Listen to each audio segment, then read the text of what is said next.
Boa noite. Boa noite aos presentes, boa noite aos que estão nos assistindo pelas redes sociais.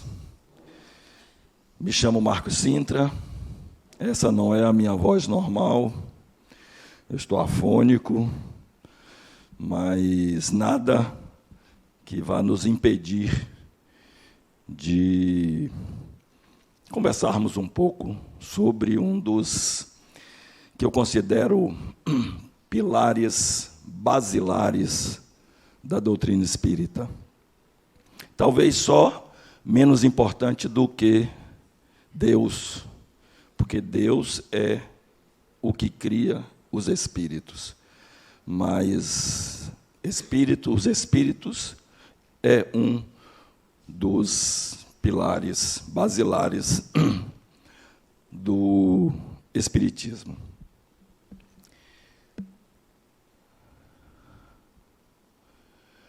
A nossa conversa de hoje tem como objetivo geral trazer a vocês, demonstrar a vocês a tríplice natureza do homem encarnado, a tríplice natureza do ser humano encarnado.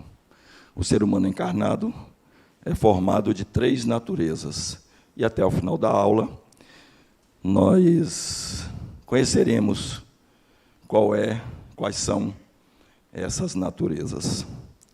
E os objetivos específicos desta apresentação de hoje é trazer as evidências da existência e da sobrevivência dos espíritos a partir de experimentos comprovados. Vocês vão ter uma aula posterior sobre reencarnação e ciência, que vai trazer esse tema mais aprofundadamente. Explicar também a origem, bem como a natureza dos espíritos. Explicar o funcionamento do perispírito e sua importância nos diversos fenômenos físicos e mediúnicos, e apresentar de forma clara a escala progressiva dos espíritos. Então, esses são os nossos objetivos específicos. Por volta de dezembro de 1847, antes que eu continue, é importante lembrar a vocês que esta é uma conversa que não só vocês podem, como devem interagir, fazer perguntas, podem me interromper a qualquer momento. Nós temos um monitor que está com o microfone ali. É preciso, não é só importante, são 2 monitores, aliás. É porque um eu achei que estava desencarnado, mas não, está encarnado mesmo, desculpe.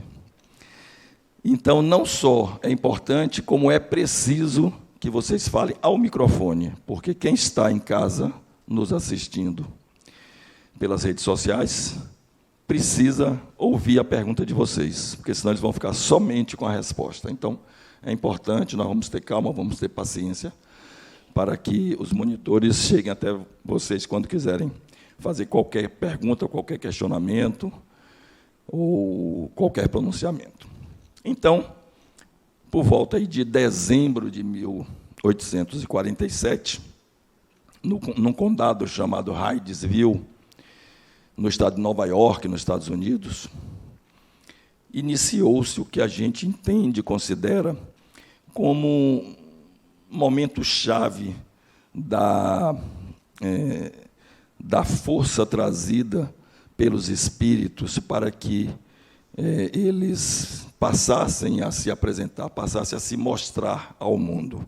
Não só nos Estados Unidos, isso já acontecia muito antes, em muitas ocasiões, mas, nessa época, entendeu-se que já estava tudo preparado para que os espíritos começassem a se apresentar como tal. E esse caso ficou muito conhecido, dadas as suas nuances, quando, em dezembro de 1847, a família de John Fox com a sua família, esposa, Margaret Fox, 3 filhas, mudaram-se para esse condado, Hydesville, no estado de Nova York, e passaram a morar numa casa. Essa casa já era tida como algo mal assombrada, mas eles não se importavam com isso e para lá se mudaram. Nesse período, principalmente as crianças, eles tinham 3 filhas, elas começaram a ouvir, a perceber coisas estranhas acontecendo na casa. E relatavam para os pais, mas nada que fosse preocupante. Exatamente no dia 31 de março de 1848, essas ocorrências passaram a ser mais fortes, mais percebíveis, principalmente pelas crianças. Elas percebiam que, por trás das paredes da casa, que era uma casa de madeira, elas ouviam pancadas, barulhos, arranhões atrás dessas paredes. As meninas, Kate com 11 anos, Marge com 14, Margaret, e Léa com 34, era mais velha, mas as 2 mais novas tinham uma percepção muito maior. E no dia 31 de março de 1848, eu estou trazendo esses dados, não é porque eu tenho uma memória fantástica, não. Porque tudo isso está registrado. Se vocês consultarem, hoje não precisa nem ir aos Estados Unidos, mas consultarem, por exemplo, a Biblioteca do Congresso Nacional dos Estados Unidos, americano, vocês vão ter acesso a todas essas informações. Então, no dia 31 de março de 1848, essas meninas resolveram contestar, resolveram refutar aquelas batidas, aqueles sons que ocorriam, sem que elas entendessem o que eram. Achavam até que era algo diabólico. E chamavam o autor, que elas não sabiam quem era, claro, dessas pancadas de pé fundido, ou seja, o diabo mesmo, né? E aí elas começaram a responder às pancadas. E os pais, principalmente a mãe, as mulheres normalmente são mais perceptivas dessas questões, começou a perceber que, quando as meninas respondiam às batidas na parede, havia uma resposta da parede também, de algo que estava atrás da parede. E ela aí começou a fazer perguntas a quem estava respondendo essas pancadas. E criou um código. Caso a resposta fosse sim, que ele desse 2 pancadas. Caso a resposta fosse não, que ele desse uma pancada só. Começou a fazer pergunta. É alguém que está aí? 2 pancadas. É um espírito? 2 pancadas. Mas não podia ser perguntas que não pudessem ser respondidas por sim ou não. Mas elas começaram a criar um alfabeto com o número de pancadas e chegaram à informação que, nesta casa, antes deles morarem, morou uma família, e essa família foi visitada por um mascate. E esse mascate chamava-se Charles B. Rosman. Ele foi vender as quinquilharias dele, chegando lá, terminou sendo morto para que os seus objetos fossem roubados. E que tudo isso, informações que, após o dia 31 de março, essa família conseguiu obter através de um código com as pancadas na parede. Essa casa passou a ser visitada por dezenas de pessoas, todo mundo na cidade ficou sabendo, queriam expulsar a família, maior confusão. Mas, para resumir, porque precisamos adiantar aqui, Charles B. Rosman informou que ele foi morto pela família, 2 famílias antes que morou naquela casa, a segunda família anterior, e que ele foi enterrado na casa. E aí essa notícia viralizou, como se diria hoje, e começaram a escavar a casa, o porão, em busca pelo menos da ossada. Encontraram alguns objetos do mascate, mas não encontraram a ossada. Muito tempo depois, essa informação, essa casa, eles se mudaram, foram para outro local, essa casa foi habitada por outras pessoas, até que um dia essa casa pegou fogo. E numa das paredes, percebeu-se que existia uma parede falsa. E entre essas duas paredes estava a ossada, que se entendeu ser de Charles B. Rosman. Na época não tinha, obviamente, exame de DNA, mas comprovou-se que realmente era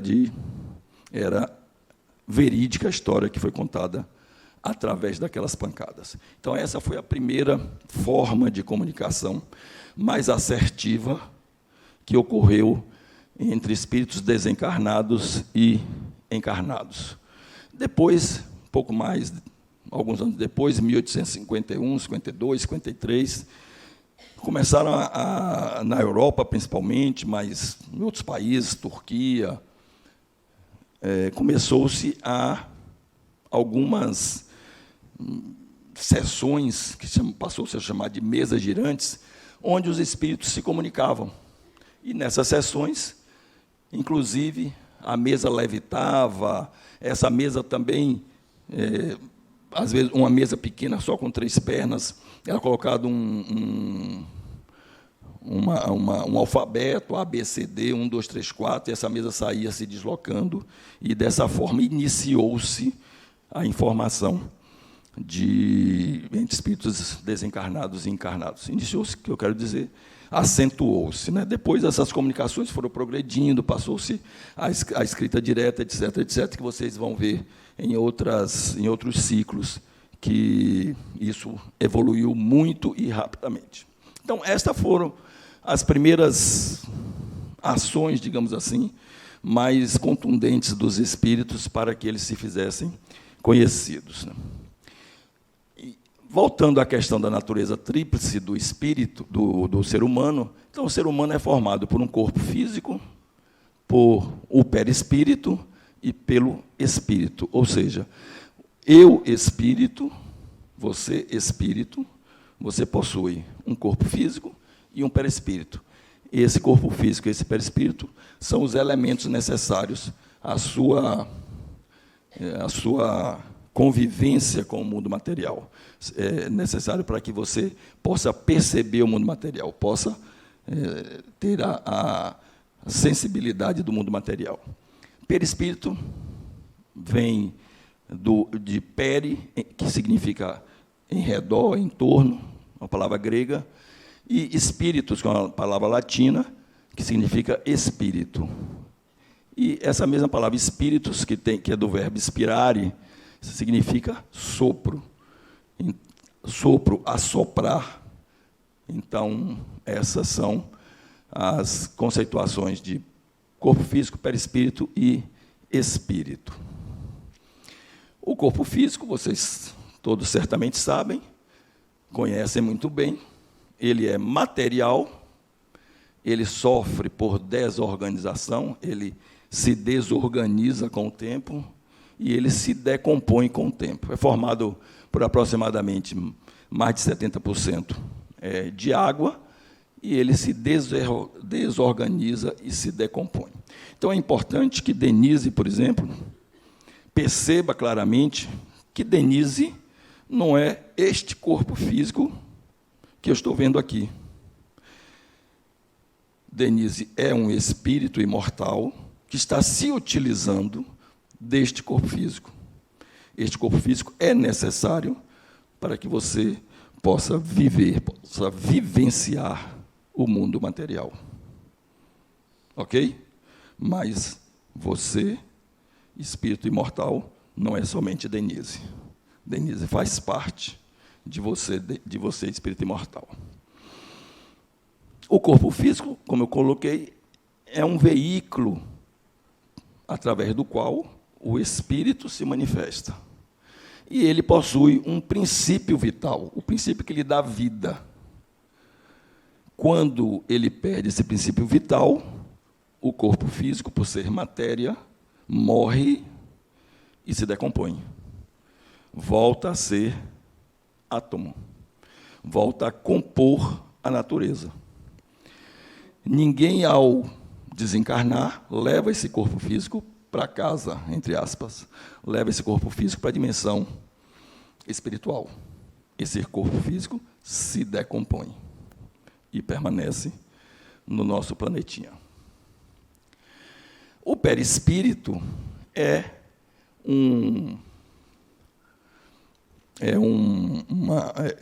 o que existe de intermediação entre o corpo físico e o espírito. O espírito não conseguiria se utilizar diretamente do corpo físico, porque o espírito é imaterial e o corpo físico é material. Eles não conseguem, o espírito não consegue se utilizar diretamente dele. Para se utilizar, precisa de um intermediário que é chamado de perispírito. Esse perispírito é formado pelo fluido cósmico universal, o fluido que forma e que deu origem a tudo que existe no universo, combinado com o fluido cósmico do planeta onde o espírito está habitando. Então, Eliana tem um corpo físico, está utilizando um corpo físico. O espírito que está utilizando esse corpo físico de Eliana se utiliza de um perispírito, que é formado pelo fluido cósmico universal e pelos fluidos da Terra. E é necessário que você, espírito, utilize os fluidos da Terra para que você possa sobreviver aqui. Se você não se utilizar dos fluidos da Terra, você não conseguiria e não conseguirá sobreviver neste planeta. Nos outros planetas, espíritos também habitam e se utilizam de equipamentos semelhantes formados pelo fluido cósmico universal e pelos fluidos do planeta onde eles habitam. No Sol, tem espíritos? Espíritos habitam o Sol? Maria de Lourdes, me diga.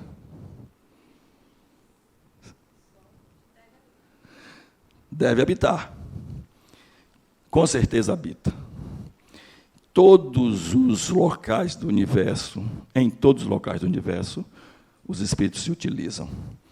Para isso, eles se utilizam do fluido cósmico universal, que formou o Sol, e os fluidos do próprio Sol, para que ele possa sobreviver lá. Então, em todos os planetas, em todos os sóis, em todas as galáxias, existem espíritos que se utilizam do que é necessário para eles lá. Então, definição de perispírito é a condensação do fluido cósmico universal em torno de um foco de inteligência. Qual é o foco de inteligência? O espírito. Então, o perispírito, ele condensa esse fluido cósmico universal em torno desse foco de inteligência e para poder utilizar o corpo físico.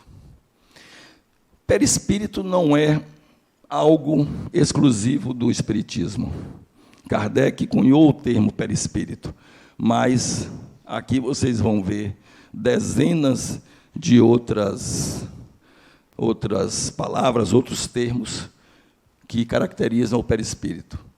Então, alma, normalmente a Igreja Católica se utiliza de alma, que está se referindo equivalente ao perispírito. Corpo ectoplasmático, corpo virtual, corpo espiritual, corpo astral e muitos outros. Aqui tem mais uma dezena aí. Modelo organizador biológico, todos esses são termos que se utilizam para o perispírito. E quais são as propriedades do perispírito? O espírito é imaterial, o corpo físico é material, o perispírito é semimaterial, porque ele está interligado entre o espírito, ele é a interligação entre o espírito e o corpo. Então, ele também tem ele é formado por uma matéria sutil, que denominamos de semimaterial. Ele impregna o corpo físico molécula a molécula. através dos nossos sistemas sanguíneos e neural. Então, é como se fosse uma completude do corpo físico, que o perispírito se assenhora de todo ele. Então, como se ele entrasse por todas as entranhas do corpo físico, molécula a molécula, espaço a espaço. Mais propriedades do perispírito podem ser visíveis, mesmo sem o corpo físico. Os espíritos conseguem tornar o seu perispírito visível. Conseguem. Nem sempre podem, nem sempre o fazem, só fazem quando necessário. Normalmente é de lá para cá, e não quando você quer. Eu quero ver o espírito de minha mãe, ou minha mãe em espírito que desencarnou. Não é como você quer. Você não solicita e acontece. Sempre, ou na grandíssima maioria das vezes, são os espíritos que querem se apresentar. Quando a pessoa diz, eu vi um espírito, não viu o espírito é imaterial, você não consegue ver, você vê o perispírito. E, normalmente, o espírito se apresenta com o perispírito da sua última encarnação. Então, se eu desencarnar amanhã e quiser aparecer para vocês aqui na próxima aula, não tenham medo. Espírito não consegue matar ninguém, fazer mal, a não ser que a pessoa permita. Mas, se eu quiser me apresentar, eu vou me apresentar sim, porque senão vocês não vão saber que sou eu. Não é isso? Estou certo, Mafalda? Se eu me apresentar aqui com um perispírito de mulher bonita, assim como Mafalda, loura e tal, vocês não vão saber que sou eu, vão pensar que é Mafalda. Então, eu me apresentaria com um perispírito que demonstrasse isso que vocês estão vendo aqui agora. O perispírito também ele é plástico. Ele pode aumentar, diminuir, crescer, reduzir. Ele é totalmente plástico. Ele pode se expandir quase que infinitamente.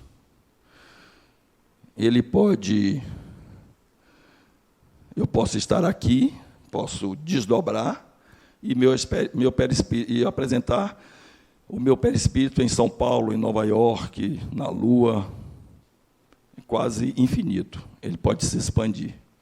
E ele é totalmente poroso. Ele pode... a matéria não lhe é obstáculo. Ele pode passar por qualquer matéria. A matéria não lhe é obstáculo. Por quê? Porque a matéria é matéria e ele é semimaterial. Então, ele pode passar por qualquer obstáculo.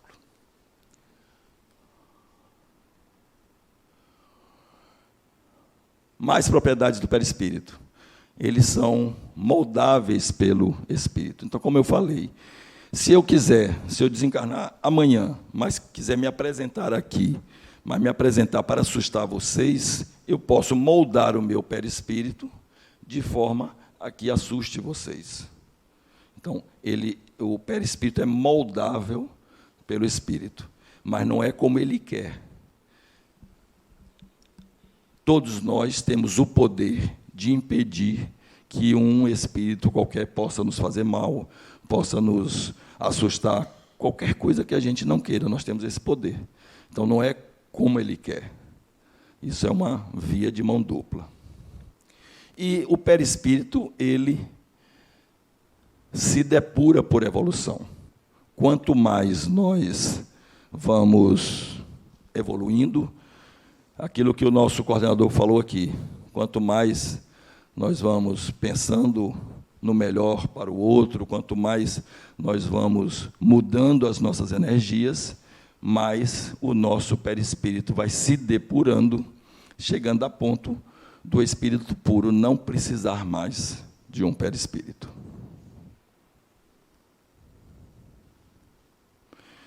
Eu acho que eu sou um ótimo professor, né? Não sou, Augusto? Ninguém tem dúvida, né? Entendendo perfeitamente, né? Pena que minha voz está assim, mas paciência. O perispírito pode ser tangível. Eu posso tocar no perispírito, desde que ele tenha sido ectoplasmático. Ectoplasmático, talvez essa palavra nem existe, mas através do ectoplasma de um médium, o médium aqui, ó, percebam que ele está emanando ectoplasma normalmente pelas narinas, ouvidos e pela boca. Esse ectoplasma está formando um perispírito de um espírito, claro, que pode se comunicar e que você pode até tocar. Tem uma passagem num dos livros de Chico Xavier que uma noiva se apresenta desta forma e que o pessoal, entendendo que ela era algo sobrenatural, cortava pedaços da roupa dela e levava para casa, como um talismã. Obviamente, quando era desfeito essa comunicação mediúnica, o pedaço que a pessoa levou também era desfeito, então não adiantava de nada. Mas é possível que ele seja tangível. O perispírito também pode se transfigurar. Alguns médiuns aqui da Bahia, Divaldo Franco, Medrado, muitas vezes, quando estão fazendo uma palestra, com a presença dos seus guias, dos seus espíritos intuidores, eles chegam até a se transfigurar. Muitas vezes vocês percebem, a gente percebe numa palestra de Divaldo, que as feições dele ficam mais sutis, em função de uma comunicação mais presente de Joana de Ângeles. Diga. Marcos, boa noite. Tira uma dúvida. Então, o perispírito também pode ser considerado nossos corpos sutis? Os corpos energéticos, os fluidos, os centros dos chakras? O perispírito é formado pelos nossos corpos sutis. A gente vai ver um pouquinho mais na frente. Tá bom? Seu nome? Larissa. Então, pode se transfigurar, ou seja, uma comunicação mediúnica de um médium, né, no caso que eu citei, Divaldo Franco, o Medrado, eles podem se transfigurar um pouco, e pode ocorrer até uma bicorporeidade. No livro dos Médiuns e outras publicações, existem relatos de Santo Antônio de Pádua, que estava descansando e o pai dele estava sendo julgado. Estava descansando na Itália e o pai dele estava sendo julgado em Portugal. E aí ele continuou descansando lá e se apresentou lá em Portugal para poder inocentar o pai. E outros exemplos existem. Santo Afonso de Ligori, por exemplo, ele estava em Nápoles e não só foi visto em Nápoles, e, ao mesmo tempo, no Vaticano, onde ele foi cuidar do Papa que estava enfermo. Então, algumas informações de bicorporeidade. O perispírito consegue se apresentar num local e em outro. Obviamente que a maioria de nós não consegue fazer isso, mas espíritos já mais bem preparados conseguem fazer. E o perispírito também pode se emancipar. Ele pode deixar o corpo, mas mantém sempre um elo de ligação. Um elo de ligação é redundância, mantém sempre uma ligação com o corpo físico. Quando essa ligação é rompida, é porque houve a morte do corpo físico. Marcos, boa noite. Boa noite a todos. Boa. Sobre bicorporeidade, eu gostaria que você me esclarecesse o seguinte. Quando existe ou seja, essa divisão, um dos corpos vai ficar inerte, né? Como se tivesse adormecido. Ou os dois ficam ativos? O normal é que um fique inerte. Esse é o mais normal. Mas já houve relato de casos em que os dois estão ativos. É preciso uma capacidade, uma competência muito grande para isso, mas já houve relatos sobre isso também. Raríssimos, né? Raríssimo, mas normalmente um fica inerte. Obrigado.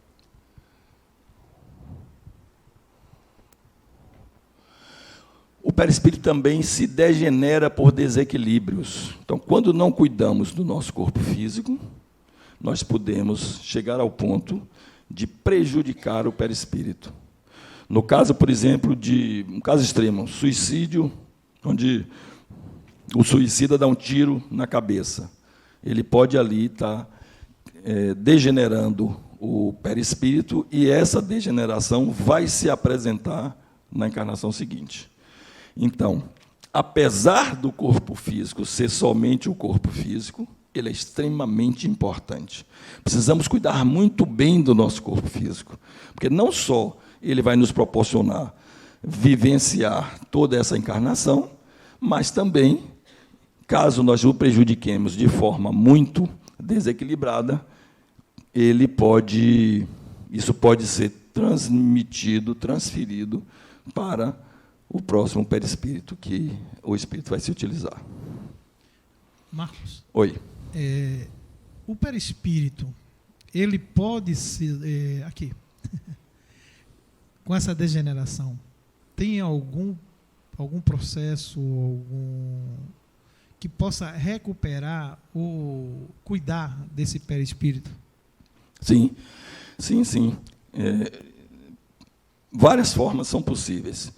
Primeiro, se for uma degeneração mais simples, fruto de má alimentação, fruto do fumo, fruto de bebida, drogas, etc., você pode conseguir essa recuperação até na própria encarnação.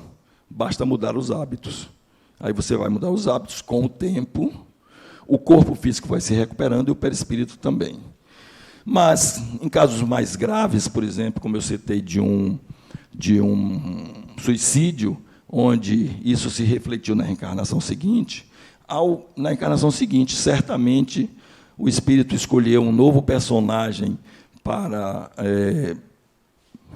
aprender, para evoluir, para minimizar todas as questões que ele teve na encarnação passada, e, com esse aprendizado na encarnação seguinte, o perispírito vai sendo recuperado gradativamente. Pode não conseguir numa encarnação somente, mas em mais outras encarnações, sim, é possível, e é obrigatório que isso aconteça, porque o perispírito, como eu coloquei anteriormente, ele vai se depurando com a evolução. Então, quanto mais evoluído o espírito, mais o perispírito vai se tornando mais sutil. Boa noite. Boa noite. Pelo que eu entendi de degeneração por desequilíbrio, ali o corpo físico, o perispírito tem total domínio sobre o corpo físico, é isso? Por degeneração por desequilíbrio. A parte física, né, decide, por exemplo, beber ou ter diabetes. Vou dar um exemplo claro. A pessoa tem diabetes e faz todas aquelas estripulias de alimentação, bebida, fumo, e ela amputa a perna. É preciso amputar. Sim. O corpo físico teve maior incidência no perispírito ou foi o perispírito que teve no corpo físico? Seu nome? Verônica. Verônica. O corpo físico não manda em nada. Nada, zero. Quem define tudo é o espírito através do seu personagem. O que é o personagem? É o conjunto do perispírito com o corpo físico, com toda aquela carga para a qual o espírito forjou esse novo personagem para o seu aprendizado, para o seu crescimento, para a sua evolução. Além disso, além dessa carga que vem, que foi o personagem foi forjado, ainda tem a religião que ele escolhe na nova encarnação, ainda tem a família que ele veio, a sociedade onde ele está convivendo. Então, todo esse conjunto faz com que esse personagem defina para quais são as ações, as atitudes que ele vai agir, vai atuar. O corpo físico não manda em nada. O corpo físico segue o que o personagem definir. O personagem ele pode prejudicar o corpo físico, e, com isso, ele perde tempo de da encarnação dele. Mas o corpo físico não define. Marcos, boa noite. Boa noite. Sobre essa degeneração, a tatuagem é considerada, tem algum agravante para o perispírito? Eu já vi religiões que falam que não é aceito, né? Porque altera o candomblé mesmo, eu já ouvi falar sobre isso. Como é na espiritualidade, o espiritismo vê essa questão? Nenhuma, zero. Tudo está na mente. Se você faz uma tatuagem por amor a um filho, essa tatuagem é maravilhosa. Se você faz uma tatuagem incitando os que virem essa tatuagem a usar drogas, essa tatuagem prejudica. Prejudica moralmente, prejudica emocionalmente. Então, a questão não é o físico. Veja que o físico, repito, é muito importante, porque proporciona ao personagem e ao espírito o maior tempo possível de encarnação, mas quem define tudo é o personagem, quem define tudo é o espírito. Boa noite. Boa. Quando a pessoa está dormindo, aí o perispírito sai, digamos assim, ele tem consciência do que está acontecendo ao redor? Não ouvi o final da pergunta. Quando a pessoa está dormindo e Sim. o perispírito sai, ele tem consciência do que está acontecendo ao redor? Sim, nem sempre. Mas quando ocorre o desdobramento, ele sim tem consciência, ou seja, é uma saída do corpo físico consciente. Você pode sair do seu corpo físico durante o sono, visitar um parente, visitar cômodos da sua casa, você pode visitar um país distante, você pode visitar uma cidade espiritual, tudo isso conscientemente. Por exemplo, aconteceu de minha mãe estar dormindo, aí quando eu saí do quarto, eu vi minha mãe descendo as escadas. Sim. Eu tentei chamar ela não olhava para trás, não me respondia, e quando eu fui ver, ela estava dormindo. Sim. Ela tinha consciência, digamos assim, de que eu estava chamando algo Ela? do tipo? Não. Não, né? Não, você sim, ela não. Entendi. Ela não. Ela estava dormindo, não é isso? Ela não saiu, não. Não. Não, ela não tinha consciência nenhuma, só você que tinha. E o perispírito é substituído na troca de mundos. Quando nós já utilizamos esse planeta para tudo que precisávamos, quando eu, espírito, já utilizei esse planeta para tudo que eu precisava, eu vou migrar para outro planeta, que vai me trazer condições mais adequadas para a minha evolução. E aí o meu perispírito muda, é substituído. Funções do perispírito: memória, tudo que o personagem... Diga. Marcos, mais uma vez, quando você falou na sequela do perispírito, me veio a dúvida. Esse perispírito ele vai recuperar aquela função que perdeu, né? Mas durante esse período pode ser encarnado, reencarnado ou não. Em sendo não reencarnado, esse perispírito só vai ter condição de reencarnar quando ele recuperar totalmente sua condição, né? Não, não. Quando você desencarna, o espírito forja um novo personagem. Esse novo personagem vai ter o perispírito, ele vai começando a migrar do personagem anterior para o próximo personagem na dimensão espiritual. E lá ele vai continuar o processo de regeneração, que pode durar todo o período que ele está desencarnado, mas necessitar ainda de recuperação, ele encarnado de novo durante algumas encarnações, ou pode recuperar. Vai depender muito da intensidade, vai depender muito da determinação do espírito em resolver a questão com mais rapidez. Ok? E o perispírito ele está vinculado ao espírito sempre o mesmo, em qualquer reencarnação? Sempre. O perispírito ele é vinculado ao espírito em qualquer reencarnação, mas ele vai mudando conforme o aprendizado do espírito, conforme a necessidade do espírito, conforme o mundo que ele está... Ou seja, ele vai sempre mudando. E e ele vai se depurando também, vai ficando cada vez mais sutil.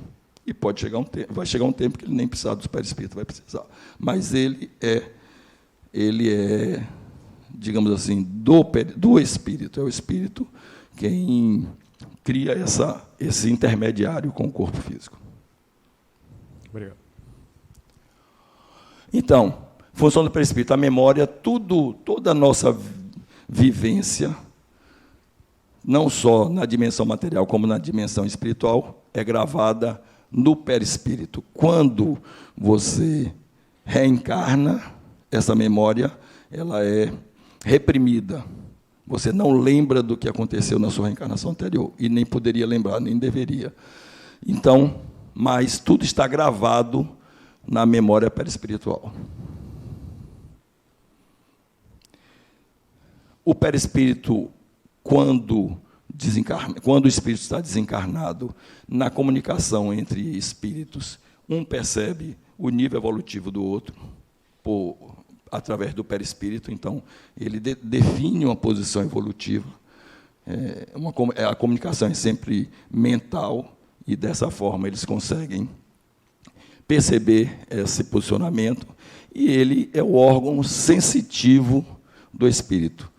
Então, é através do perispírito que o espírito consegue captar todas as emoções, sentimentos, tudo que for de sensibilidade do corpo físico, do personagem, para ele, espírito. O perispírito é o veículo da mediunidade. É através do perispírito que a mediunidade ocorre. E vocês vão ter, em ciclos seguintes, informações mais detalhadas sobre isso, mas a comunicação mediúnica é dada de perispírito para perispírito. Um espírito não incorpora no corpo do outro. Não é possível dois espíritos utilizando-se o mesmo corpo. A comunicação, então, esse termo incorporar, ele é inadequado, apesar de muito utilizado.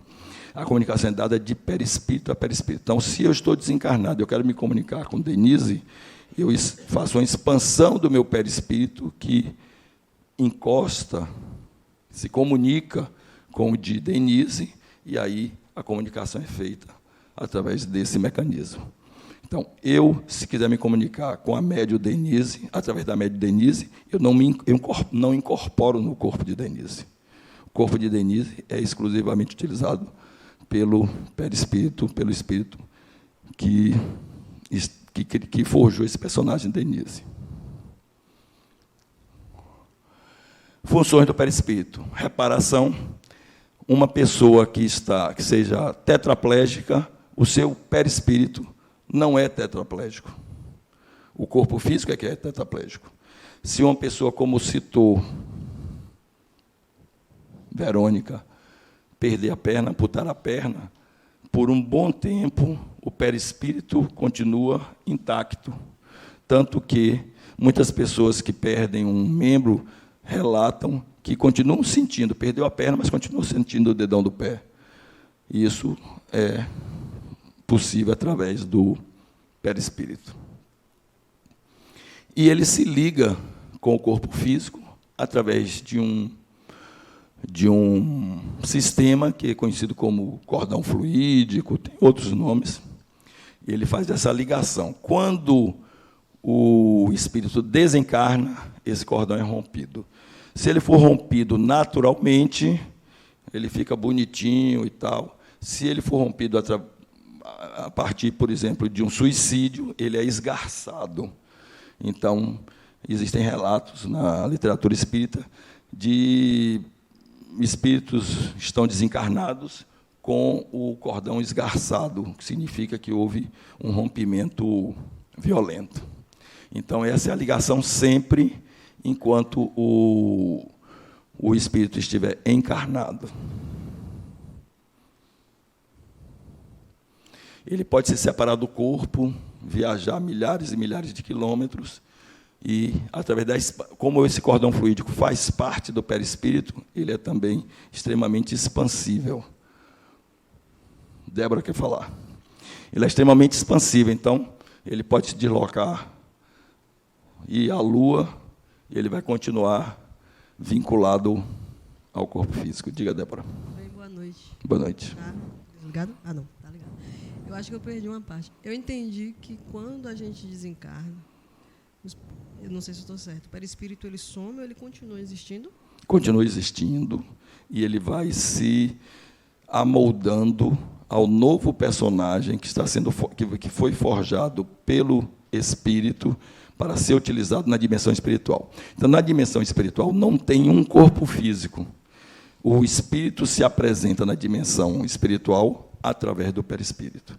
Esse perispírito, inicialmente, é o mesmo que ele vinha, é o equivalente ao que ele vinha utilizando na dimensão material, e, com o passar do tempo, ele vai se modificando em função das necessidades do espírito na dimensão espiritual. Porque quando você falou que na comunicação, que não é a incorporação, eu pensei que quando a gente desencarnava, o perispírito sumia. Não. E em próximas Não, encarnações permanece. a gente construía novos. Não, permanece, vai gravando tudo na memória perispiritual, e ele vai se modificando. HD externo fica. Na aula sobre processamento da reencarnação, você vai ver que ele vai reduzir completamente para poder ser o perispírito de um bebê, de um feto. Então, ele vai se modificando. Marcos, uma para aqui. Tira uma dúvida, quando já vi casos de relatos, que quando a gente está dormindo e a gente acaba sonhando, e aí, então agora estou entendendo um pouco melhor, o perispírito vai, e aí quando você quer, o corpo físico, quando você quer retornar, não consegue, muitas vezes causa aquela questão de desconforto. Então, quer dizer, eu já ouvi relatos, foi porque esse cordão, ele não voltou, então eu agora fiquei um pouco meio que... Não. Isso acontece em algumas situações, mas às vezes você deitou em uma posição, aí você fez sua viagem astral e tal. Quando você voltou, por algum motivo o corpo mudou de posição, aí o espírito tem uma dificuldade de perceber essa mudança, então demora um pouco, ou algumas situações, mas não é nada que, digamos assim, vai impedir o retorno. Não existe essa possibilidade, só se o corpo morrer durante aquele período, mas, fora isso, vai sempre haver o retorno. Ali é um desconforto passageiro, por algum motivo externo. Boa noite. Boa. Após a desencarnação, o espírito consegue sentir o toque, o abraço, o cheiro, o paladar, e eles sentem falta disso, pelo menos logo no início do desencarne. Existe um sofrimento? Seu nome? Riane. Riane, sim.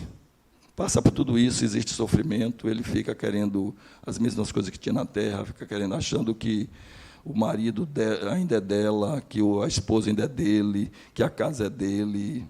Ele fica querendo comer. Porque eu acho que muita gente não tem medo da morte em si, tem medo de sentir a falta disso tudo, né? Mas eles entre si, os espíritos desencarnados entre si, conseguem se abraçar, sentir isso? Sim, né? Conseguem de uma forma mais sutil, claro, mas conseguem sim. E muitas vezes, a depender da evolução, que não precisa ser grande coisa, não, fazem isso mentalmente. Então vai melhorando esse sofrimento. Sim, com certeza. Tá. Rapidinho.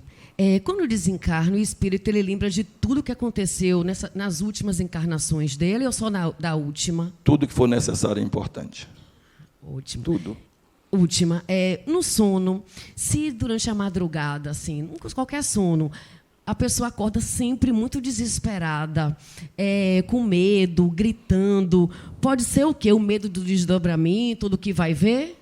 Pode ser 300 milhões de coisas. Pode ser questões psíquicas, emocionais, pode ser isso que você falou, muitas coisas podem ser. O sono é o veículo de acesso, inclusive, ao inconsciente.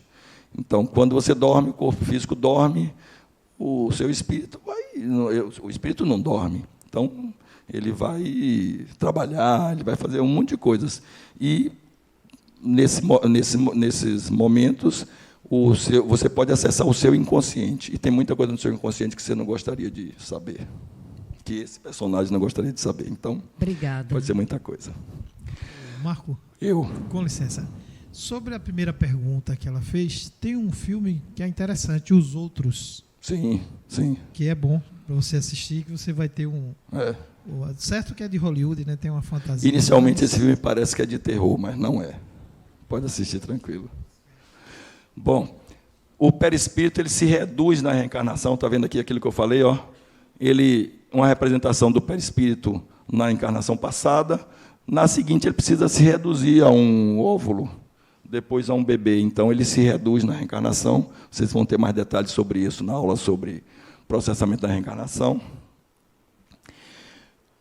Eles reduz de densidade por evolução. Quanto mais evoluído o espírito, mais o perispírito se torna sutil, e existe o equivalente ao perispírito nos animais. Na próxima aula de vocês, que vai ser a evolução, vocês vão entender a necessidade que os animais também precisam desse equivalente ao perispírito neles. Então, os animais também possuem. Chakras, quem perguntou, são os órgãos do perispírito. Vocês também, nos próximos ciclos, vão ter um aprofundamento sobre chakras, mas é importante trazer para vocês os 7 mais importantes. E o chakra não é algo da doutrina espírita. A doutrina espírita se assenhora dos chakras para trazer de que forma as energizações são feitas no seu corpo físico, etc. Mas Allan Kardec, inclusive, traz que os chakras são inúmeros. Ele chama de poros perispirituais. Então, é como se cada poro nosso fosse um chakra. Mas a literatura oriental traz que os mais importantes são esses 7. O coronário, que fica sobre a cabeça, o frontal, que fica na fronte, chamado de terceiro olho, o laríngeo, na altura da garganta, o cardíaco, na altura do coração. Percebam que eles são alinhados, né? Não fica do lado esquerdo. O gástrico, na altura do plexo mesentérico, né, do abdômen. O gástrico na altura do estômago, o esplênico na altura do plexo mesentérico, no abdômen, e o básico, o genésico, que fica na altura do cóccix. Então, cada chakra desse tem uma função que vocês vão ver em outros ciclos mais detalhadamente. Eles funcionam como vórtices, onde, de um lado, a energia penetra e sai pelo outro. Penetra pela frente, sai por trás, ou vice-versa. Então, é uma troca energética que se faz com a dimensão espiritual, feita através dos chakras. Eles têm aproximadamente esse posicionamento. O perispírito ele é formado por camadas, que alguém perguntou. Então, aqui eu estou citando algumas camadas. Camada astral, que o desencarnado se utiliza, é o corpo astral. O desencarnado, o espírito, quando desencarna, ele se utiliza desse corpo astral. O corpo vital, que auxilia na manutenção do corpo físico. O corpo mental, onde se situa a memória e a psique. O corpo causal, onde temos as lembranças das vidas passadas. O corpo emocional, a sede das emoções. E tem outros corpos, outras camadas do perispírito que vocês também vão se aprofundar nesse tema em outros ciclos. E agora, espíritos. Alguma dúvida ficou sobre perispírito? Ok. Espíritos, como já falei, vem do termo espíritos, inspirar, que significa sopro. Os espíritos são criados por Deus incessantemente, sempre. São criados simples e ignorantes.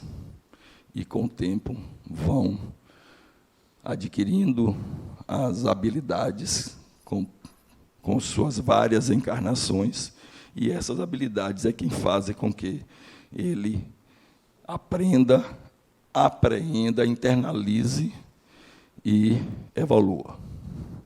Os espíritos são o princípio inteligente do universo. O foco de inteligência do universo são os espíritos. Deus, vocês tiveram aula semana passada, é a inteligência suprema. Os espíritos são o princípio inteligente do universo. Povoam todo o universo, todos os planetas, todos os sóis, todas as galáxias têm espíritos habitando, utilizando-se do fluido cósmico universal e do fluido do local onde estão habitando. Augusto. Augusto é nome de imperador.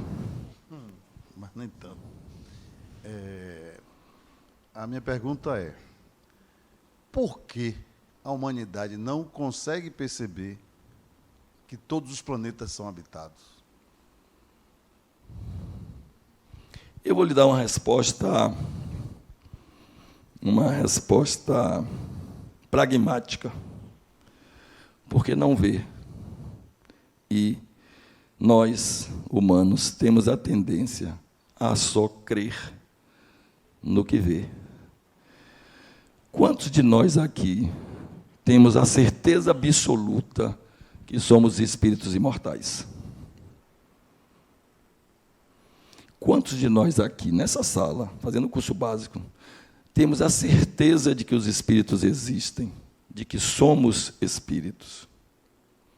Seguramente, nem todos. Por quê? Porque não vê, não pega, não sente. Nós teimamos em achar que o mundo é dirigido pelos nossos 5 sentidos. E nós somos um nada. Nós, utilizando-se desse corpo, esse corpo físico nosso, apesar de muito importante, é um nada. A temperatura do corpo físico não pode baixar. Eu não sou médico, não conheço muito bem disso, mas vou chutar. Não pode baixar de 35 graus, 34, não sei. Não pode passar de 42. Ou seja, menos de 10 graus, o corpo fenece, morre. Percebam? Uma besteira, não é? Mas, apesar de que, quem sabe quantas células nós temos nesse corpinho físico nosso? Quem sabe? Em torno de 20 trilhões de células. Esse corpinho nosso, Poliana, esse corpo seu, tem em torno de 20 trilhões de células. E todas elas funcionam, uma em acordo com a outra. Pense num cara que criou esse negócio. E o detalhe, o passarinho, praticamente a mesma coisa. O dinossauro, praticamente a mesma coisa.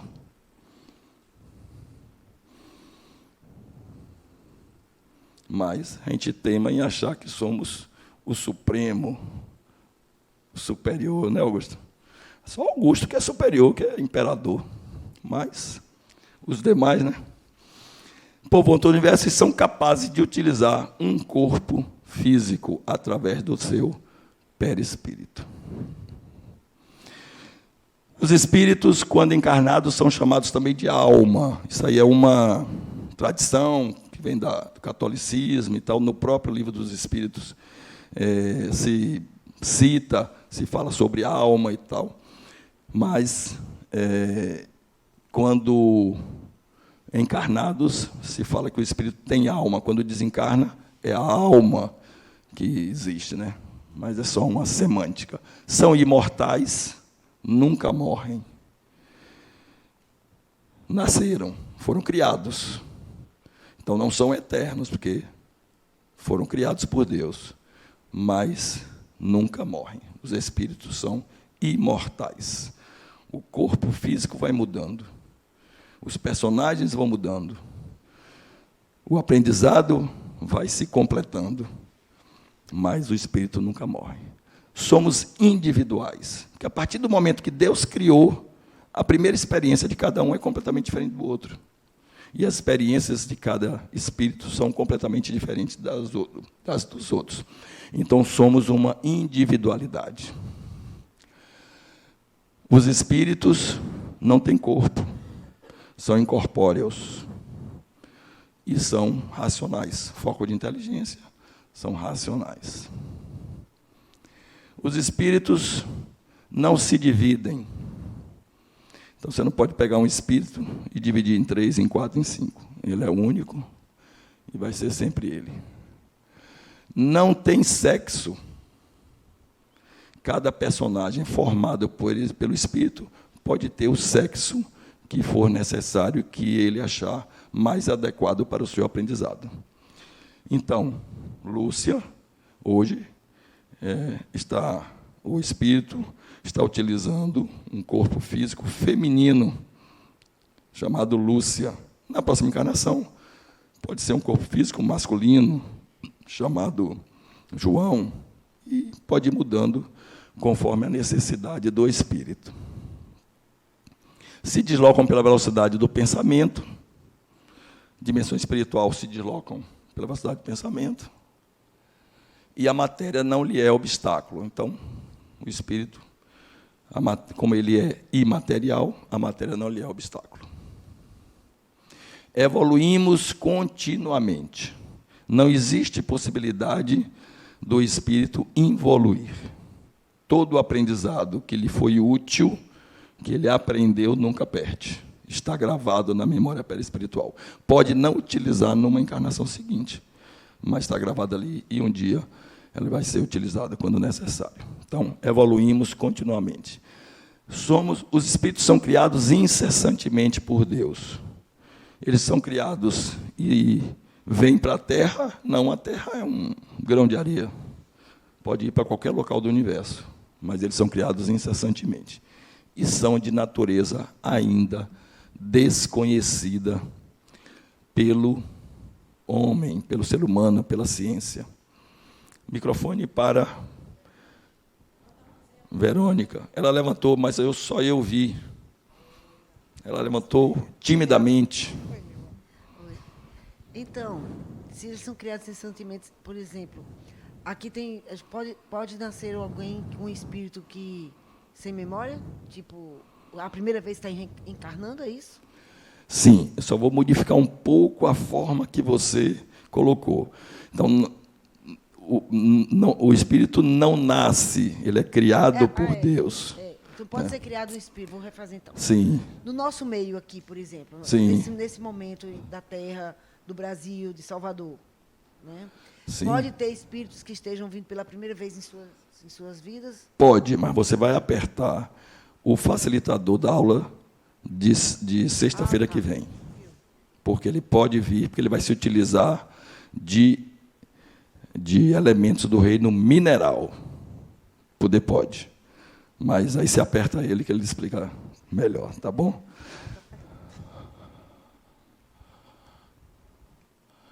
Se organizam na dimensão espiritual por níveis evolutivos, então, os espíritos na dimensão espiritual, eles trabalham juntos, eles trabalham por propósitos semelhantes, equivalentes. Então, tem os espíritos que cuidam de outros espíritos que desencarnaram, que estão perturbados e que foram suicidas, e qualquer que seja a situação, eles se organizam por níveis evolutivos para poder continuar trabalhando. Então, não pensem vocês que vocês desencarnam e que vão para o paraíso. Pode até ir para o paraíso, mas o paraíso de fazer aquilo que você gosta, que você ama fazer. Mas vai continuar trabalhando. Podem ficar bem tranquilos. Vão adaptar o seu perispírito para o novo personagem e vão continuar trabalhando. E também se organizam por afinidades e propósitos, como falei. Então, depender do que você queira, goste, possa, consiga, tenha competência em fazer, você só se junta com outros para que o resultado seja mais rápido, mais apropriado e mais eficaz. E espíritos com esse baixa evolução aqui está meio pesado, né? Mas nós, espíritos que ainda não temos uma evolução muito grande, sofremos uma influência muito grande da gravidade da Terra. Então, desencarnamos e, a depender de como estejamos, vamos permanecer aqui perto, sofrendo influência da gravidade da Terra, passando pelos mesmos perrengues que estamos passando agora, só que desencarnados, mas utilizando o seu perispírito. Não existe um salto, não existe uma mudança radical, é um ciclo lento, por sorte, ele é crescente. Encarna, desencarna, encarna. Então, não morre, o espírito não morre. A saudade existe, a necessidade também, mas nós precisamos aprender, entender e internalizar que somos espíritos imortais. Então, esse ciclo vai acontecer. Quando a gente entender isso, o sofrimento pela morte reduz bastante, quase que deixa de existir.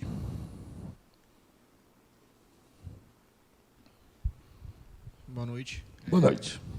Uma pergunta: a gente sempre vai reencarnar? Ou existe a possibilidade da gente passar um tempo sem reencarnar? Seu nome? Bruno. Bruno. Sempre vamos reencarnar. Mas, para tudo tem um mais. O tempo que você permanece desencarnado depende da sua necessidade. Depende do planejamento espiritual. Vocês vão ver na aula sobre processamento da reencarnação que é feito um planejamento na dimensão espiritual para a sua nova reencarnação. No nosso nível evolutivo, a gente ainda participa um pouco desse planejamento e tudo, e ainda damos a voz final. Ó, beleza, topo, vamos nessa, vai ter esse sofrimento, vai ter essa dificuldade. Sim, conscientemente. Você, ao desencarnar, não fica inconsciente, você fica consciente. A sua mente segue junto, a sua consciência segue junto, o seu inconsciente também segue junto. Entendeu? Então, assim, corpo físico, espírito utilizando-se daquele personagem. Desencarnou, o corpo morre, o personagem segue, com o perispírito. Aí forja um novo personagem para a dimensão espiritual. A consciência segue, o inconsciente segue tudo. A memória, o perispírito se mantém, vai sendo readaptado, vai memorizando todas as suas experiências no mundo espiritual também. Lá você também evolui.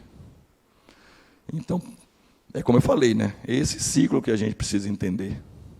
Porque quando você desencarna, você ainda guarda memórias da sua encarnação e de outras também. E aí você vai evoluindo. Quando você reencarna, você perde, essas memórias todas são suprimidas. Não, elas são impedidas de que você se lembre delas, para não atrapalhar a sua encarnação. Você pode reencarnar, por exemplo, com um algoz seu. Se você lembrar, você pode querer matar ele, você pode transtornar a sua reencarnação. Então, nós não nos recordamos, não temos acesso à memória perispiritual. As crianças, às vezes, têm até 7 anos de idade, às vezes, alguns relampejos, algumas pessoas têm, a gente pode ter também, mas segue sempre essa sequência. E aí, nesse processo, análise do que você fez, passou, agiu nas encarnações passadas, novo planejamento para o que vai ser bom para você, para o seu crescimento na encarnação seguinte, planejamento, lhe apresenta, tudo isso leva tempo, escolher a família, é escolhida qual a família que você vai vir, então faz um combinado com aqueles espíritos ali, ó, você vai na frente, vai ser meu pai, vai ser minha mãe, eu vou depois e tal, então tudo isso leva um tempo lá, e que você... Aí você diz, não, isso aí eu não quero, não. Aí você volta para o fim da fila, digamos assim, fazer um novo planejamento e tal, entendeu? Então, esse tempo aí é variável. Oi.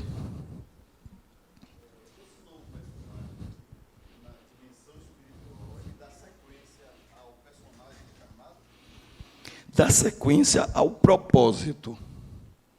O perispírito continua por um bom tempo apresentando as características do personagem encarnado, para que você possa ser reconhecido pelos demais que desencarnaram também. Então, eu desencarno hoje, você daqui a 50 anos. Daqui a 50 anos eu me encontro com você, eu lhe reconheço, porque o seu perispírito, você vai estar utilizando o perispírito que você tem hoje. Eu vou me apresentar para você com o perispírito que eu tenho hoje, porque eu sei que você só vai me reconhecer se for através desse. Ou se nós tivermos tido uma relação em outras encarnações qualquer. Mas, fora isso, nós precisamos nos reconhecer. Então, essa sequência toda acontece dessa forma.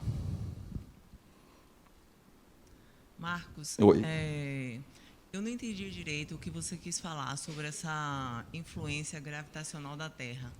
Uma vez eu estava assistindo uma palestra e o palestrante ele falou: se vocês pensam que vocês são grande coisa, mas se fossem grande coisa, não estariam nessa encarnação, não estariam aqui na Terra. Como se esse processo de expiação que nós vivenciamos aqui na Terra fosse um processo involutivo, né? Fosse a base, né, do processo de evolução. Seria nesse contexto do que você falou, não nada a ver? Seu nome? Cristina. Cristina, não sei quem foi esse palestrante, mas eu não concordo com ele de jeito nenhum. Estamos aqui num processo importantíssimo. Estamos num processo de aprendizado. É o que nós podemos ser. É o que nós precisamos. Então, temos que entender que não somos Jesus ainda. Seremos um dia. Mas não somos Jesus. Não somos nem, vou fazer uma comparação aqui, Chico Xavier, que teve sua vida dedicada ao outro. Eu não faço isso. Eu não consigo, não tenho competência. Mas não é por isso que eu sou algo ruim. Não é por isso que eu tenho que me distratar. Eu sou eu tenho o meu valor, eu estou aqui aprendendo, eu estou aqui crescendo, e esse processo de crescimento é eterno, sempre. A gente vai estar sempre crescendo. Mas você falou que a influência gravitacional da Terra faz com que a gente permaneça aqui. É o nosso processo ainda. Vamos ter paciência com a gente. Ainda estamos nesse processo de gostar de carne, gostar de fruta, de achar que nossos filhos são nossa propriedade, que nossos filhos não são espíritos imortais independentes, que combinamos de que a família seria assim. Então, tudo isso faz com que nós nos apeguemos à matéria. Quando nós nos apegamos à matéria, a gravidade atua. Nos desapeguemos da matéria, que a gravidade começa cada vez a atuar menos, porque a gravidade só atua sobre massa, não é verdade? Então, a nossa mente não é massa, não tem massa, mas é influenciada pelos nossos gostos, pelas nossas preferências, pelas nossas, principalmente, necessidades. Então, precisamos entender, somos espíritos imortais, estamos crescendo sempre, precisamos gostar de nós mesmos, corrigir o que a gente entende que é necessário corrigir, mas ainda estamos no planeta Terra. Oi, Marcos. Essas terapias de regressão, né, esses processos realmente existem? A gente consegue, né, através de uma terapia, fazer o resgate dessas memórias de outras vidas, ou é mais uma coisa ali de ser sugestionado Não, existe. Você pode regredir sua memória nesta encarnação, até o útero de sua mãe, até o momento que o espírito passou a se perceber nesta encarnação, como você pode regredir a memória também a encarnações anteriores. A serventia da regressão de memória na mesma encarnação, os psicólogos entendem que é muito útil e, inclusive, eles trabalham com isso, e quem sou eu para dizer que não é, acho que eles estão corretos mesmo. Regressão de memória para vidas passadas já tem um outro detalhe. Para que acessar vidas passadas? Qual a necessidade do espírito crescer, evoluir? Se foi-lhe imposta o esquecimento de vidas passadas, para que acessá-los? Então, aí, para mim, é discutível. Mas deixa quando desencarnar. É possível, mesmo que É possível. É possível. Não só é possível, como, até onde eu entendo, é algo utilizado por vários psicólogos. Marcos. Eu. Boa noite. Boa noite. O quê? Ainda nessa linha aí da colega, da irmã, nas situações de hipnoses, que são utilizadas para tratamentos, enfim, São utilizados para tratamentos. Sim. Enfim, o que dizer sobre isso? Hipnose é magnetismo. Hipnose vem desde o filósofo Franz Anton Mesmer. Ele estudou hipnose e, na época, deu-se o nome, por conta dos estudos dele, deu-se o nome de mesmerismo, e depois passou-se a utilizar por hipnotismo. É uma forma de magnetização de uma mente sobre a outra, que tem funções terapêuticas, tem várias possibilidades, e também são utilizadas por profissionais e são adequadas, sim. Marcos, você tratou anteriormente sobre a regressão. E o que é que você pode me dizer sobre progressão, já que a gente tem um limite em cada encarnação? O que você chama de progressão? Saber o futuro? A progressão do espírito. Como é que a gente vai entender, né, lá na frente, como vai se situar, na verdade? Isso. Qual é o objetivo final que a gente pode dizer? A gente pode colocar. Nós estamos hoje num processo de atualização da linguagem. Então, se fosse há 1 ano atrás, 2, 3 anos atrás, nós diríamos que o nosso propósito é atingir, alcançar a perfeição. E o que é alcançar a perfeição? Alcançar a perfeição, nessa atualização da linguagem, é você ser o melhor de si mesmo, ser um espírito que não só se dedique, como entenda que é um espírito imortal, mas que também a sua dedicação e a sua vida deve ser em função do coletivo e não do individual. Quando o espírito entender, quando nós, espíritos, entendermos que nós, sozinhos, obviamente, não vamos fazer nada, quando nós entendermos que a vida é a vida coletiva, é a vida de todos, é o que for melhor para todos, e isso é muito difícil, nós entendemos, nós estamos no caminho de nos tornarmos o que Kardec chama de espíritos puros. Então, essa é a progressão. Buscar sempre sermos uma pessoa melhor, e que alguns autores chamam de reforma íntima. Então, você vai se reformando, crescendo, evoluindo, para se tornar alguém, para se tornar um espírito voltado exclusivamente para o outro, para o coletivo. Consequentemente, para si mesmo. Retirar o eu e colocar o nós. Nós. Uhum. Obrigado. Planeta Terra. O que nós fazemos por ele? O planeta é o local que escolhemos para vivermos essa encarnação, para vivermos as seguintes. E nós teimamos em destruir o planeta, né?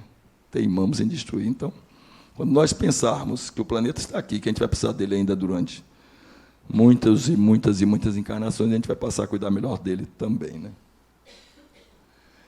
Bom, o Livro dos Espíritos, no Livro dos Espíritos, Kardec traz uma classificação dos espíritos. Essa minha referência aqui é do Livro dos Espíritos, editados pela Fundação La Harmonia. Então, caso vocês queiram consultar, a edição 2007, na página 94 e nas páginas seguintes e anteriores, ele traz a classificação dos espíritos. Ele classifica os espíritos. Primeira ordem, segunda ordem, terceira ordem. Primeira ordem são dos espíritos puros. E, dentro dessa ordem, tem a primeira classe, é uma classe única. A segunda ordem é a ordem dos bons espíritos. Segunda classe, espíritos superiores. Terceira, de sabedoria. Quarta classe, prudente. Quinta classe, benevolentes. Espíritos de terceira ordem são os espíritos imperfeitos. Batedores são de sexta classe. Sétima classe, neutros. Oitava classe, pseudo-sábios. Nona classe, levianos. 10ª classe, impuros. E aí, eu vou trazer aqui algumas características de cada classe, rapidamente, e eu quero que vocês vão procurando se encontrar nessas características. Eu tenho certeza que muitos de nós aqui estamos, talvez não estejamos na primeira ordem, mas quem sabe na segunda ordem pode ser bom para a gente, né, Thaís? Segunda ordem pode ser bom, né? Vamos lá, vamos ver aqui. Primeira ordem. Nenhuma influência da matéria. Superioridade intelectual e moral absoluta. Ó, esqueci seu nome. Érico. Ó, Érico, onde é que a gente quer chegar? Não reencarnam mais em corpos perecíveis. São os mensageiros e ministros de Deus, comandam os espíritos que lhes são inferiores. São designados, às vezes, por nomes de anjos, arcanjos ou serafins. Aí as religiões tratam, são isso, são aquilo, tal. Chico Xavier, o santo, né? Mas Chico Xavier não está aqui também, na minha opinião. Mas esses são os espíritos de primeira ordem. Alguém aí nessa ordem? Levante a mão. Quem entende que está aí? Olha lá, ó. Jesus, né? Ó a questão, vão analisando a questão da gravidade da Terra, né? Segunda ordem, espíritos superiores, reúnem a ciência, a sabedoria e a bondade, são benevolentes e dignos, possuem linguagem elevada, são divulgador do mundo espiritual, comunicam-se com os que buscam a verdade, afastam do que são impelidos apenas por gloriosidade. Segunda classe. Terceira classe, são caracterizados por qualidades morais da mais elevada ordem, sem possuírem ilimitados conhecimentos, são dotados de capacidade intelectual, lhe faculta juízo reto sobre tudo. Alguém aí? Quarta classe, distingue-se pela amplitude dos seus conhecimentos, preocupam-se mais com as questões científicas do que com as morais, tratam questões científicas exclusivamente do ponto de vista de utilidade. Quinta classe, tem a bondade como qualidade dominante, apraz-se prestar serviço aos homens e protegê-los, possuem conhecimentos limitados. Tal. Alguém aí? Terceira ordem, sexta classe, espíritos batedores e perturbadores, espíritos imperfeitos, podem pertencer a todas as classes da terceira ordem. Manifestam sua presença por pancada, deslocamento, parecem estar ainda muito ligados à matéria, são os agentes principais das variações, transformações das forças da natureza.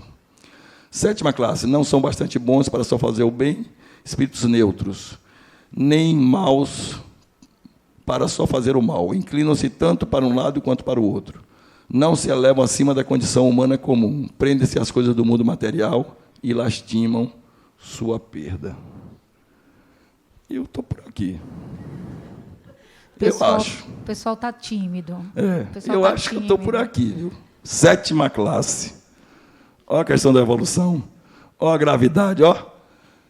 Não se eleva acima da condição comum. Não são bastante bons para só fazer o bem, nem tão maus para só fazer o mal.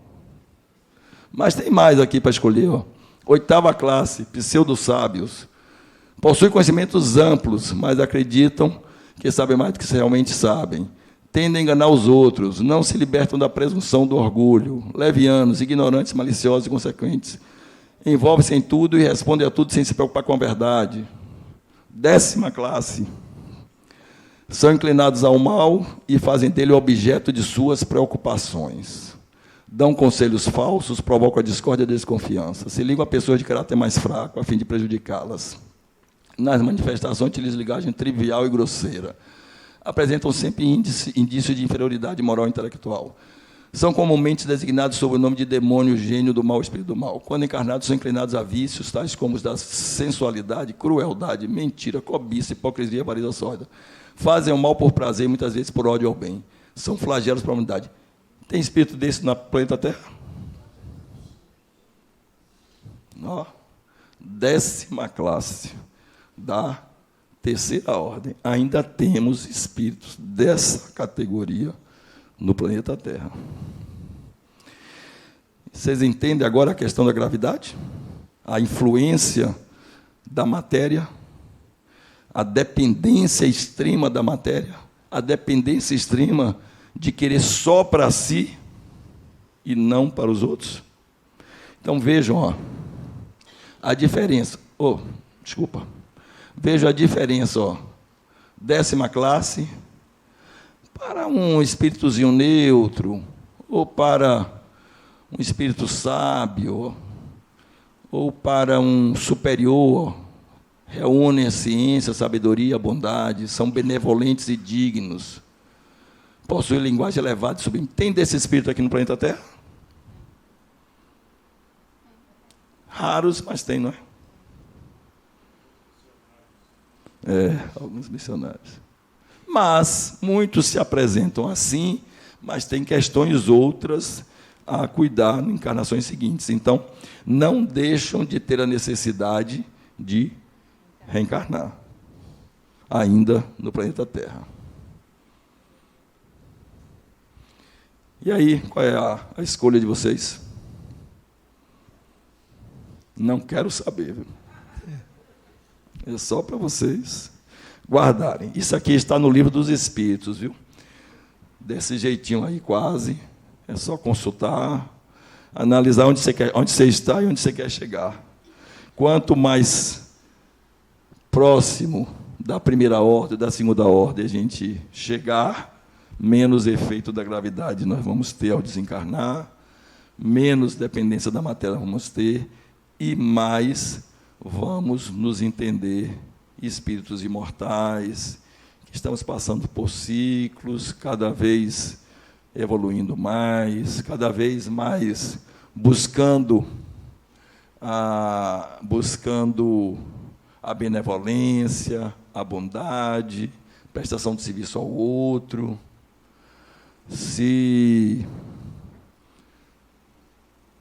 tornar voluntário da Fundação La Harmonia, para o auxílio de quem mais necessita, de quem não tem as condições que normalmente nós já alcançamos, ou material ou não, dentro da profissão.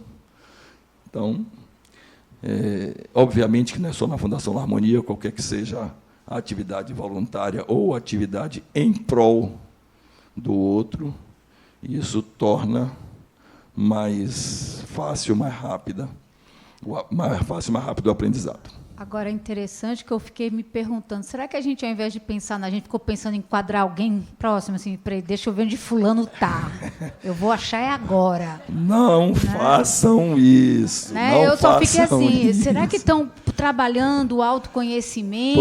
Ou estão assim, peraí, volta, você passou rápido. Eu senti uma tristeza quando você passou rápido, porque ele estava localizando, entendeu? Vamos ver o que a colega traz. Marcos, o espírito, vamos supor, ele pode, por exemplo, ser um político, ser uma pessoa que tem... Coloca o microfone que eu não estou lhe ouvindo, desculpe. Pode ser vamos supor, pessoas que estão num grau, assim, um político, um exemplo, né? E fazer muita coisa errada. O espírito, ele pode regredir em vez de evoluir? Não. Não existe a possibilidade de involução, porque, como eu falei, tudo que foi aprendido, foi apreendido, internalizado, está memorizado no perispírito. Então, ele não repete os erros que ele já superou, que ele já aprendeu. Se o político, ou qualquer um, ou o médico, ou o engenheiro, ou o gari, está fazendo algo que não deveria estar fazendo, é porque ele ainda está no processo de aprendizado naquele nível.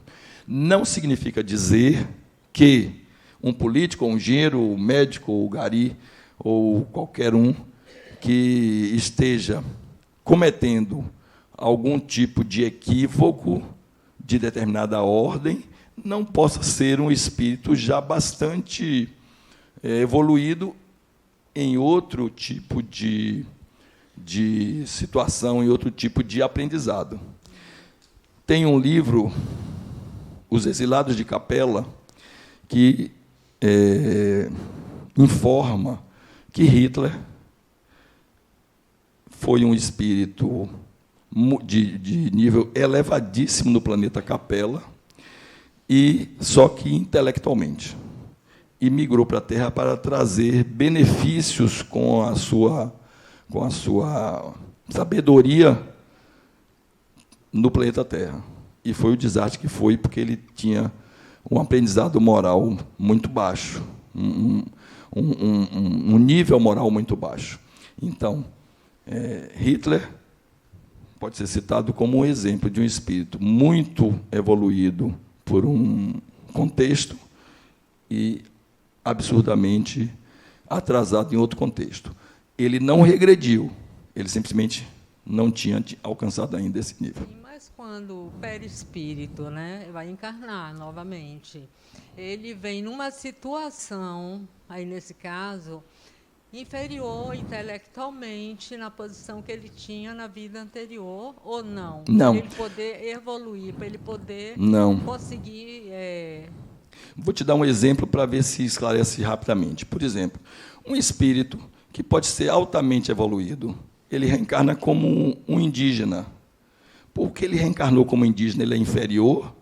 Não. Ele pode estar precisando aprender algo sobre a natureza, que ele não conseguiria aprender se fosse o presidente dos Estados Unidos.